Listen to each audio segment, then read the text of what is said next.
ఇవాల్టి నుంచి తెలంగాణ అసెంబ్లీ సమావేశాలు ప్రారంభం కాబోతున్నాయి.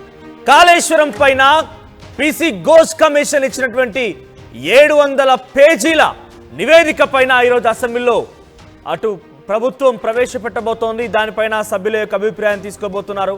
ఆ తర్వాత కూలంకషంగా చర్చించి చర్యలకు ఉపక్రమించే అవకాశం కనబడుతోంది. మరి అన్ని వేళ్లు కేసీఆర్ వైపే చూపిస్తున్నాయంటే కేసీఆర్ పై నిజంగానే అసెంబ్లీలో చర్చించి ఆ కాళేశ్వరం కమిషన్ ఇచ్చే నివేదిక ప్రతి రిపోర్ట్ని కూలంకషంగా సభ్యులతో మాట్లాడి అసెంబ్లీలో దాన్ని ప్రవేశపెట్టి అటు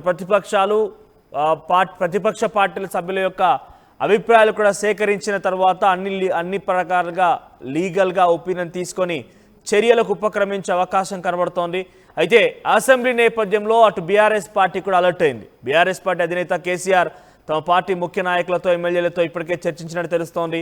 సో ఇప్పటివరకు అటు రేవంత్ ప్రభుత్వం వచ్చిన తర్వాత 2 ఏళ్ల కాలంలో ఒక్కసారి మాత్రమే అసెంబ్లీకి వచ్చారు కేసీఆర్. అసెంబ్లీకి కేసీఆర్ ఎంట్రీ కోసం అటు బీఆర్ఎస్ పార్టీతో పాటుగా అటు కాంగ్రెస్ వర్గీయులు బీజేపీ పార్టీకి సంబంధించిన పెద్దలు కూడా ఎదురు చూస్తున్నారు. కేసీఆర్ అసెంబ్లీకి వచ్చి ప్రతిపక్ష నేతగా సీట్లో కూర్చుంటే రేవంత్ రెడ్డి వేసేటువంటి కౌంటర్లకి రికౌంటర్లకి కేసీఆర్ ఎలా చూస్తారు, కేసీఆర్ ఏం చెప్తారనే దానిపైన చాలా ఉత్కంఠ కొనసాగుతుంది. కానీ కేసీఆర్ వస్తాడు రాదు అనే దానిపైన ఇంతవరకు క్లారిటీ లేదు. సో దాదాపుగా రాడు అనేటువంటి అభిప్రాయాన్ని వ్యక్తం చేస్తున్నారు. సో మీరు చెప్పండి, కేసీఆర్ అసెంబ్లీకి వచ్చే అవకాశం ఉందా? కేసీఆర్ అసెంబ్లీకి వచ్చి రేవంత్ రెడ్డి వేసేటువంటి ఆ కౌంటర్లకి రికౌంటర్లు వేస్తారా?